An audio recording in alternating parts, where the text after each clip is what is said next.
में बहुत कम ऐसे केस हुए हैं जिसको सुलझाने के लिए लोग पुलिस के पास जाने की बजाय जासूस के पास पहुंचे और उन्होंने जासूस की मदद ली उस मिस्ट्री को सुलझाने के लिए। ये एक मर्डर केस था जिसमें एक फैमिली जासूस की मदद लेती है और इसी वजह से मौत के करीब 8 महीने के बाद एक राज खुलता है कि वो असल में मौत हुई कैसे थी और उस मौत के लिए जिम्मेदार कौन था।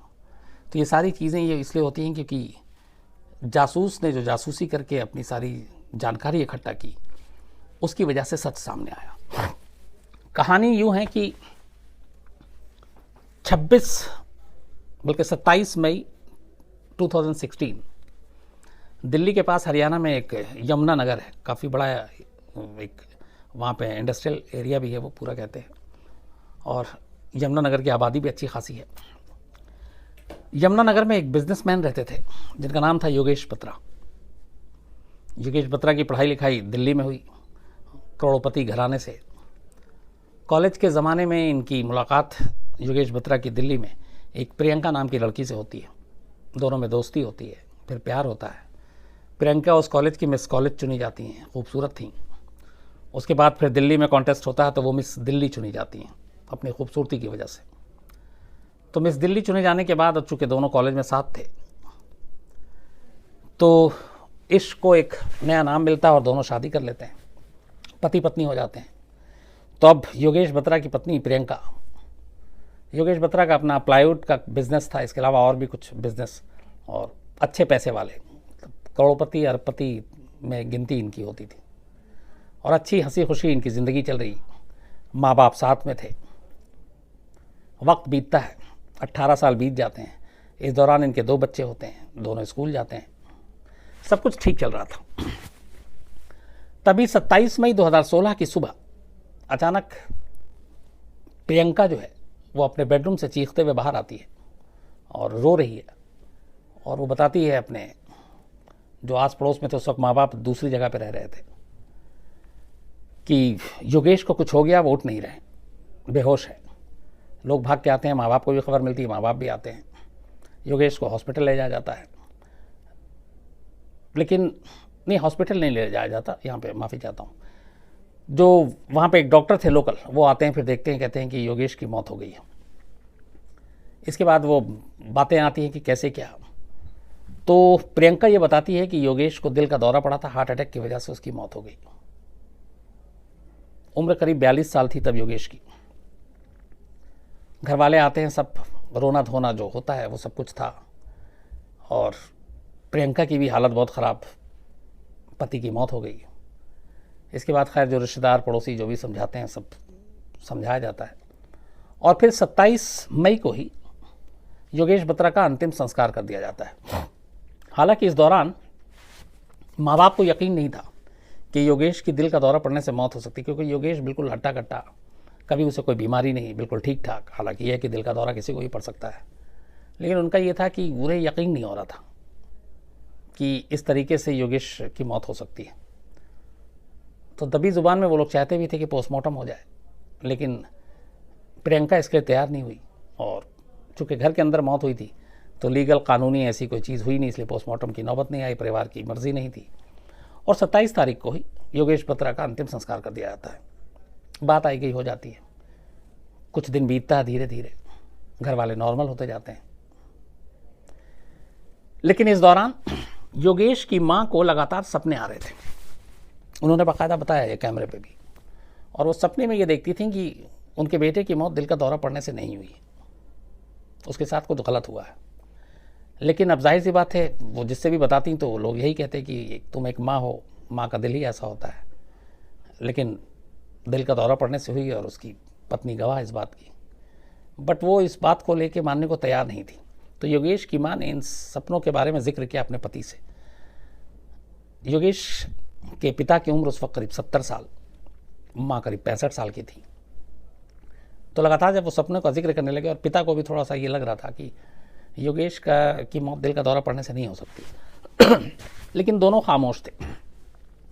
उस खामोशी की वजह यह थी कि एक तो प्रियंका से उनकी बनती नहीं थी बहुत ज़्यादा, और शादी के बाद ही कुछ वक्त बाद प्रियंका अपने पति के साथ और बच्चों के साथ अलग रहने लगी, और ये माँ बाप अलग रहने लगे। कई बार गुस्सा, लड़ाई झगड़ा जो सास बहू में, वो सारी चीज़ें थी। तो वो अपनी पत्नी की बात भी उन्होंने अनसुनी कर दी और फिर हालात से समझौता कर लिया कि हो सकता है दिल का दौरा पड़ने से ही मौत हुई है, क्योंकि उससे पहले कभी उसकी दुश्मनी, कोई ऐसी एक भी चीज़ नहीं थी जिससे शक किया जा सके कि योगेश के साथ कुछ गलत हुआ है। बस एक चीज़ छोड़कर, और वो ये कि उसको दिल का दौरा कैसे पड़ सकता है जबकि वो बिल्कुल ठीक ठाक अच्छा इंसान, हेल्दी। तो वो ये बातें, ये शक, ये सवाल अपने मन में ही रखते हैं, करते कुछ नहीं है। करीब महीना बीतने वाला होता है। इस महीना बीतने के दौरान अचानक योगेश के माँ बाप एक चीज़ नोटिस करते हैं कि प्रियंका के हाव भाव बहुत तेज़ी से बदल रहे हैं। जिस तरीके से एक पति की मौत के बाद एक उसकी विधवा को शोक में होना चाहिए, गम, अफसोस, दुख में होना चाहिए, वैसा कुछ प्रियंका को देख के नहीं लगता था। वो बिल्कुल नॉर्मल हो गई थी फ़ौरन ही। और इसके बाद वो उसने आनंद फानन में जो योगेश का बिजनेस था, उस कंपनी में जाके उसने सारे, वो डायरेक्टर खुद बन गई, उसने सारे कागजी कार्रवाई भी कर ली।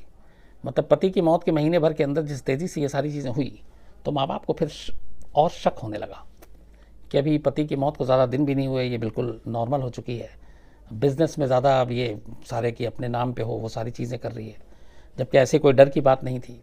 माँ बाप बुज़ुर्ग हो चुके थे, वो उस बिज़नेस में अपना हक भी नहीं जताते, हालांकि वो बिज़नेस उनके पिता ने ही योगेश को दिया था। लेकिन ये बात उन्हें खटक रही थी, लेकिन फिर भी खामोश रहे। इस दौरान में करीब महीने भर के बाद एक और चीज़ हुई। अचानक प्रियंका ने अपने दोनों बच्चों को देहरादून के स्कूल में पढ़ने के लिए भेज दिया। अब वो अभी तक यहाँ पढ़ाई कर रहा था, अब उसको देहरादून अपने से दूर, पति की मौत हो चुकी है, बच्चों को भी दूर भेज रहे हैं। ये चीज़ उनको और खटकी कि कोई माँ ऐसे कैसे कर सकती है। फिर उनसे रहा नहीं गया। उन्होंने कहा कि इसमें कुछ तो गड़बड़ है, लेकिन सबूत कुछ नहीं है। पिता पुलिस के पास पहुंचते हैं। आखिर में अपनी बीवी से हार कर, बीवी लगातार कहती है उनकी कि कुछ गड़बड़ है, और योगेश सपने में आता है और मुझे दिखता है और उसके साथ कुछ गलत हुआ है। तो बुजुर्ग बाप 70 साल की उम्र का, और पुलिस स्टेशन पहुंचता है पहली बार हरियाणा के पुलिस के पास, और एक शिकायत देते हैं कि ऐसे ऐसे मेरे बेटे की मौत हुई है और हमें ये डाउट है कि उसका कत्ल किया गया। पुलिस रिपोर्ट लिखती है, चूँकि बुजुर्ग थे, और कहती है ठीक है हम जांच करेंगे। लेकिन जांच के नाम पे वो सिर्फ टालती रहती है, क्योंकि 2-3 चीज़ें शुरू हो गई थी। एक जब पूछताछ और उन्होंने सब कुछ लिखा तो उसमें यह भी लिखा था कि पोस्टमार्टम नहीं हुआ, आनंद फानन में बिना पोस्टमार्टम के अंतिम संस्कार कर दिया गया।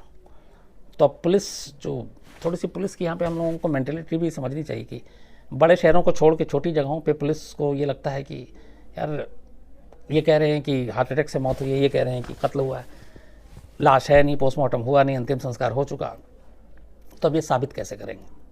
सवाल जेन्युइन है, लेकिन साबित तब भी किया जा सकता है क्योंकि पुलिस का काम ही है इन्वेस्टिगेशन। लेकिन हरियाणा पुलिस ने इस केस को उतनी सीरियसली लिया नहीं, और उन्हें लगा कि एक माँ बाप, बुजुर्ग माँ बाप, उनको ये यकीन नहीं हो रहा कि उनके बच्चे की मौत हो गई है, इसलिए ये सिर्फ इमोशनल होकर ये रिपोर्ट लिखा रहे हैं। पुलिस ने रिपोर्ट लिख लिया, लेकिन टालती रही। 27 मई को डेथ हुई थी, जून बीत गया, जुलाई, अगस्त, सितंबर के बाद जब 4 महीने हो गए और पुलिस से कोई उम्मीद नहीं रही, तो फिर माँ बाप ने एक फैसला किया। उन्होंने कहा कि हमेशा एक मन में मलाल रहेगा कि मेरे बेटे की मौत की वजह क्या थी, उसकी मौत वाकई नेचुरल थी या कत्ल था। ये बिना राज जाने हुए हम लोग अगर गुजर गए, मर गए, तो हमेशा बोझ रहेगा। तो फिर उन्होंने कहा कि रास्ता क्या है। पुलिस के वो तमाम ऊपरी आला अफसरों तक भी गए थे कि शायद पुलिस मदद करे, लेकिन पुलिस रिपोर्ट लिखने के बाद उसने ठंडे बस्ते में डाल रखा था और कोई इंक्वायरी नहीं, कुछ नहीं। इधर प्रियंका एकदम नॉर्मल लाइफ, अब 4 महीने बीत गए थे, एकदम आज़ादी से अपनी ज़िंदगी गुजार रही थी। 4 महीने बाद माँ बाप फैसला करते हैं कि अपने बेटे की मौत का सच जानने के लिए वो एक डिटेक्टिव को हायर करेंगे। मतलब वो जासूस के पास जाएंगे और प्राइवेट जासूस से इस केस की सच्चाई को सामने लाने की कोशिश करेंगे। इसके बाद उन्होंने बहुत इधर उधर पता किया और आखिरकार एक प्राइवेट डिटेक्टिव को हायर किया और उसे फिर पूरी कहानी बताई कि ऐसे ऐसी सारी चीज़ें हैं, और अब ये सच पता करना है कि मौत हुई कैसे। जाहिर सी बात है, मामला टेढ़ा था। प्राइवेट डिटेक्टिव के पास इतने सारे अधिकार भी नहीं होते हैं कि वो सारी चीज़ें ले सके। दूसरा ये कि उसमें एक ये भी थी कि प्रियंका को इस चीज़ की भनक न लगे कि योगेश की मौत की जांच के लिए उन्होंने किसी जासूस को हायर किया, तो इसको भी राज रखना था। खैर, जासूस को हायर किया, जासूस ने अपना काम शुरू किया। उसने शुरू से आखिर तक कॉलेज से लेकर 18 साल शादी के हर चीज़ को जमा करने का काम शुरू किया। सारे दस्तावेज इकट्ठा किए, दोनों के रिश्ते, दोनों के से जो 2 बच्चे पैदा हुए उनके बारे में जानकारी, माँ बाप से सारी, योगेश और प्रियंका के दोस्तों की लिस्ट लेकर फिर उनसे अलग अलग बहाने से बातचीत, सब कुछ करने के बाद कुछ जासूस फिर प्रियंका के पीछे भी लगे कि ये कहाँ आती है, कहाँ जाती है, पहले इसका क्या रूटीन था। तो जब वो सारी चीज़ें उसके पीछे लगाई गई तो पता चला कि प्रियंका एक वहीं पे जिम है और उस जिम में वो जाती है हमेशा। जिम में जाना कोई हैरत अंगेज़ बात नहीं है, लेकिन उस जासूस ने एक अजीब चीज़ पकड़ी। उसका ये था कि पति की मौत के फ़ौरन बाद, कुछ समय बाद ही, जबकि कायदे से एक पत्नी को उस वक्त शोक में होना चाहिए था, उसने जिम जाना शुरू कर दिया था। तो ये कि ये मतलब कैसे हो सकता है, हालांकि उसमें ये भी हो सकता है कि शायद अपना ध्यान डाइवर्ट करने के लिए एक पत्नी जिम जा रही है, बाकी चीज़ें हो रही हैं, लेकिन ये चीज़ अजीब लगी। तो उस डिटेक्टिव ने यहीं से अपने केस की तफ्तीश को आगे बढ़ाने का फैसला किया। उसने अपने जासूस जिम में लगाए, इन दोनों के नंबर, जो योगेश के और प्रियंका के इन सारे के नंबर थे, इनको नंबर को जांचना भी शुरू किया। इसी दौरान पता चला कि उस जिम में जो प्रियंका को ट्रेन करता है, जो ट्रेनर है वहाँ का, उसके साथ प्रियंका की काफ़ी दोस्ती है जिम के अंदर। तो यहाँ पे भी कोई अजीब बात नहीं लगी कि ट्रेनर है, जिम सिखाता है, तो आदमी जब डेली जाता है तो मुलाकात, जान पहचान, बातचीत होती है, तो कोई बुरी बात नहीं है। कुछ दिन तक तो ये सारी चीज़ें जानकारी चलती रही, लेकिन एक दिन फिर एक अजीब चीज़ हुई कि वो ट्रेनर जो है प्रियंका के घर पे देखा गया। जासूस लगातार अब उस जिम के ट्रेनर को भी फॉलो कर रहा था, प्रियंका को भी फॉलो कर रहा था। तो उसने फिर देखा कि वो प्रियंका के घर पे है। तब एक ट्रेनर का घर आना, थोड़ा सा यहाँ पे कान खड़े हुए जासूस के। इसके बाद अब पूरा फोकस ट्रेनर के ऊपर किया गया। फिर धीरे धीरे जासूस ने अपने सारे घोड़े खोले और उसके अपने जो नेटवर्क थे, सोर्सेस थे, बाकी उसके करीब के आसपास जो लोग थे ट्रेनर के, उन सब के ज़रिए उसने कुछ फ़ोटोग्राफ्स हासिल किए। उसमें ख़ास तौर पे वो फ़ोटोग्राफ्स थे जिसमें वो ट्रेनर, जिसका नाम रोहित था, और प्रियंका बत्रा, इन दोनों के बड़े क्लोज पिक्चर, बहुत ही ख़ास अंदाज में तस्वीरें, और उन तस्वीरों को देख के बिल्कुल ऐसे ही है जैसे दोनों एक दूसरे से प्यार करते हैं, दोनों बॉयफ्रेंड गर्लफ्रेंड हैं। तो इस तरह की तस्वीरें उनके हाथ लगी।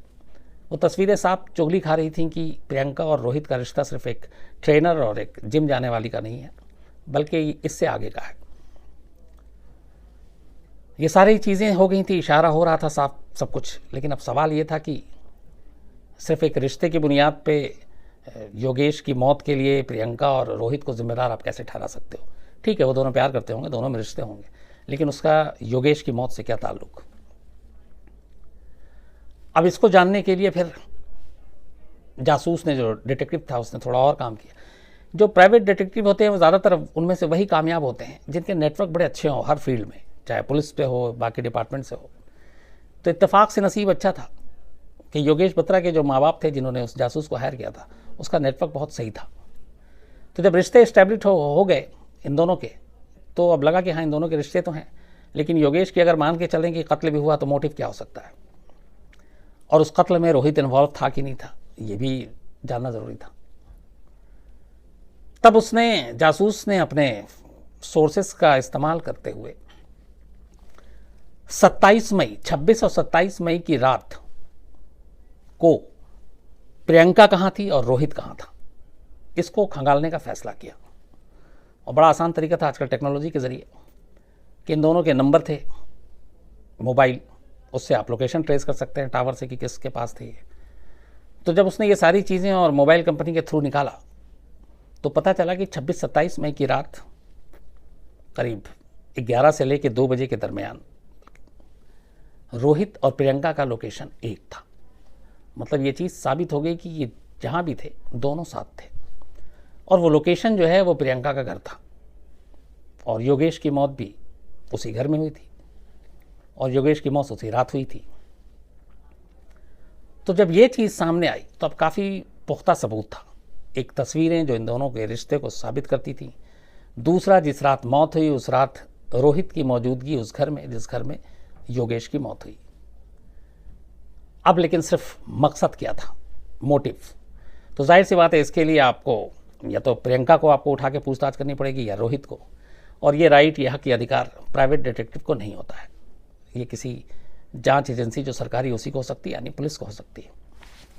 तो यहाँ तक अपना काम करने के बाद डिटेक्टिव ने योगेश के पिता से को सारे डॉक्यूमेंट्स दिए, वो तस्वीरें दी, उस रात के मोबाइल के लोकेशन के जो दस्तावेज थे वो दिए, और फिर उससे कहा कि ये इतना काफ़ी है इन दोनों को उठाकर पूछताछ करने के लिए, और इसके बाद पुलिस अपने अंदाज में पूछताछ करेगी तो सच सामने आ जाएगा कि मकसद क्या था और ये वाकई कातिल है कि नहीं।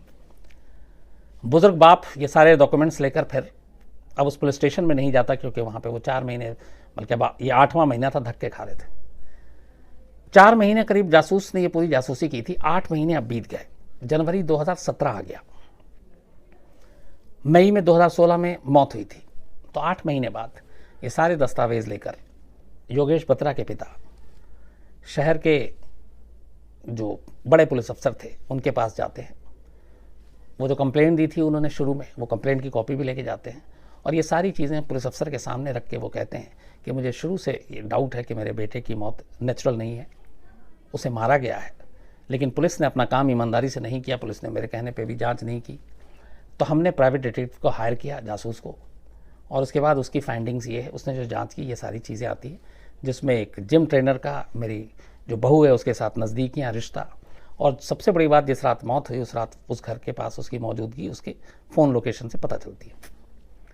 अब जाहिर सी बात है पुलिस इतने सारे सबूत देखकर जो भी अफसर था उसे शर्मिंदगी हुई, क्योंकि ये काम कायदे से पुलिस का था और पुलिस के पास वो बूढ़ा बाप बहुत पहले जा चुका था मदद के लिए, लेकिन पुलिस ने कोई मदद की नहीं।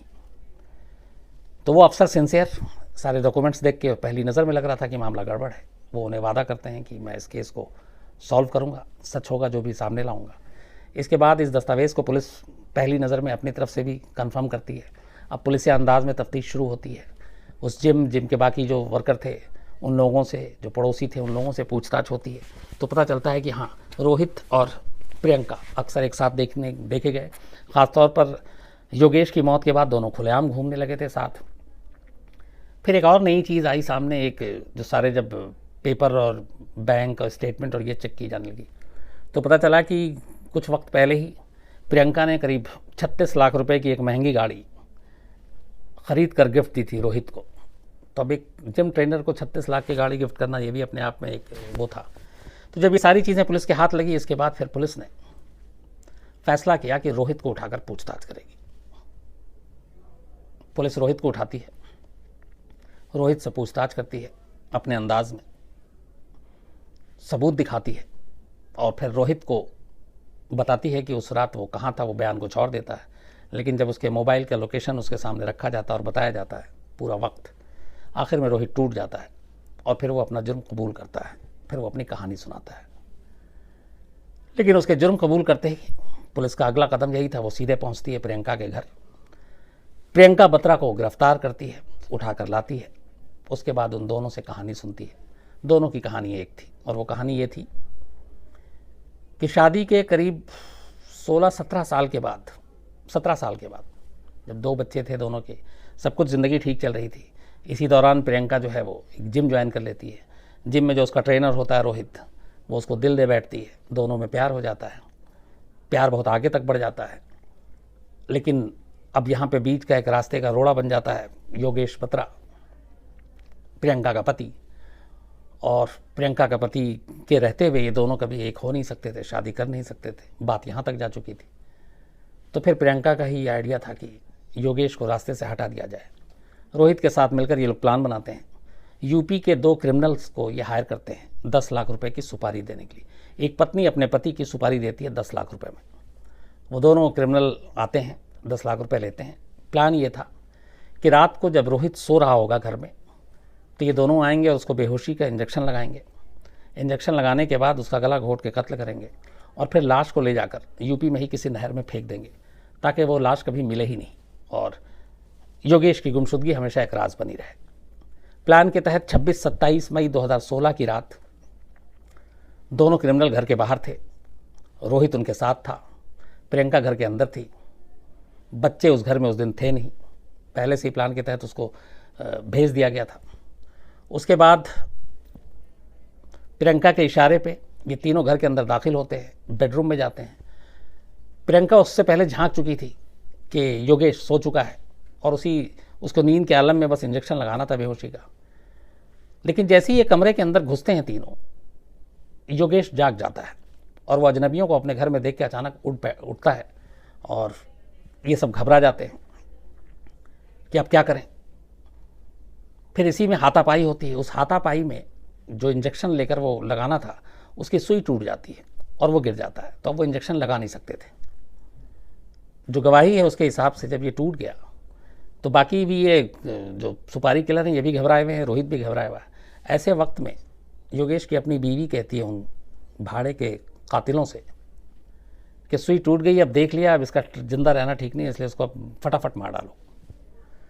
3 थे, वो 1 था, काबू पा लेते हैं और उसके बाद फिर बाकायदा उसका गला वाला दबाते हैं और कहते हैं कि खुद उसको मारने में प्रियंका भी उनके साथ उतनी ही आगे थी और जब तकिया उसके मुंह पर रखा जाता उस तकिया को दबाने वाले में भी प्रियंका शामिल थी। थोड़ी देर के बाद दम घुटने से मौत हो जाती है। मौत होने के बाद अब ये था कि क्या करें, लाश का क्या करें। लेकिन सारा सीन जो पहले से प्लानिंग थी वो बदल गई थी क्योंकि सुई टूट गई, बेहोशी की दवा दी नहीं जा सकी। तब उसी वक्त ख्याल आता है जिस तरीके से वो मौत हुई और फिर बेड पे उसको लिटाया, तब प्रियंका का ही ख्याल आया कि हार्ट अटैक में भी ऐसे ही आदमी लेटा लेटा सोता रहता है और मर जाता है। तब उसने कहा कि ठीक है, इसको कहीं नहर में और कहीं और फेंकने की ज़रूरत नहीं है, बल्कि यही कह दिया जाएगा कि दिल का दौरा पड़ा और मौत हो गई, किसी को शक नहीं होगा और इससे पहले कि पोस्टमार्टम हो अंतिम संस्कार कर देंगे। क्योंकि इतना उसे भी पता था प्रियंका को कि अगर पोस्टमार्टम हुआ तो कॉज ऑफ डेथ यानी मरने की वजह क्या थी सामने आ जाएगी, गले पे निशान, बाकी चीज़ें ये सब आ जाएंगी। तो उसने सुबह सुबह इंतज़ार किया और जैसे ही एकदम अर्ली मॉर्निंग में फिर उसने ये रोना शुरू कर दिया कि दिल का दौरा पड़ा, रात को बेचैनी थी, पसीने पसीने हो गए और उसके बाद उनकी डेथ हो गई। घर वाले आए सब और उसके बाद उसने आनन फानन में पूरा सीन ऐसा क्रिएट किया कि किसी ने सोचा भी नहीं कि हॉस्पिटल भी ले जाना। क्योंकि आमतौर पे आदमी हॉस्पिटल तब ले जाता है जब उसे लगता है कि नहीं ये कुछ ज़िंदा होगा या इसमें कुछ अभी जान बाकी है या पता नहीं क्या है। लेकिन यहाँ ऑलरेडी उसको वो मुर्दा करार दे चुकी है अपनी ही पत्नी सुबह से ही। तो जो भी लोग आए तो सब मान के चल रहे कि दिल के दौरा से ही मौत हुई है पड़ने से, तो हॉस्पिटल ले जाने का मतलब नहीं है। और जब हॉस्पिटल नहीं ले जाना तो फिर पोस्टमार्टम नहीं हो सकता, क्योंकि आप अगर हॉस्पिटल ले जाते हैं तो वहाँ पे ज़रूरी है कि फिर पोस्टमार्टम होता है। तो पोस्टमार्टम हुआ नहीं, आनन फानन में अंतिम संस्कार कर दिया गया। और यही वजह है कि इसके बाद 8 महीने तक योगेश की मौत पे यही पर्दा पड़ा रहा कि उसकी मौत नेचुरल थी या फिर उसे मारा गया था। पुलिस में कंप्लेंट की थी माँ बाप ने, पुलिस ने सुनी नहीं। लेकिन अगर एक बुज़ुर्ग माँ बाप एक जासूस को हायर ना करते तो शायद कभी भी ये राज सामने नहीं आता कि एक पत्नी ने ही अपने पति की सुपारी दी थी 10 लाख रुपए में, गला घोट के उसका कत्ल हुआ और फिर अंतिम संस्कार हो गया। क्योंकि पोस्टमार्टम रिपोर्ट नहीं, मौत की वजह नहीं, बाकी कोई चीज़ ऐसी नहीं। लेकिन एक जासूस, उसके हाथ लगी कुछ तस्वीरें और उस फ़ोन का लोकेशन जिसने कत्ल वाली रात मौजूदगी दिखा दी रोहित और उन दोनों की एक जगह, जो कि होनी नहीं चाहिए थी, इसने इन चीज़ों से पर्दा उठा दिया। ये कहानी एक सबक ये भी देती है कि अगर सबूत ना भी हो और शक ही है तो कानून कहता भी कि आप शक के बिना पे भी जांच कर सकते हैं। हरियाणा पुलिस अगर अपना काम ईमानदारी से करती शुरुआती दौर में ही, इनिशियल स्टेज पे, तो शायद 8 महीने का इंतज़ार न करना पड़ता और उसी वक्त ये पोल खुल सकता था। सिर्फ प्रियंका के कॉल डिटेल्स, प्रियंका और रोहित के रिलेशनशिप, क्योंकि पड़ोसी भी फिर बाद में खुल के बोलने लगे थे, तो ये सारी चीज़ें छुपती नहीं सामने आ जाती। लेकिन हरियाणा पुलिस ने अपनी जिम्मेदारी नहीं निभाई, इस वजह से एक जासूस को बीच में आना पड़ा और उस जासूस की इस मेहनत की वजह से एक ऐसी मौत का सच सामने आया जिसे 8 महीने तक दुनिया ही समझती रही थी कि यह हार्ट अटैक है।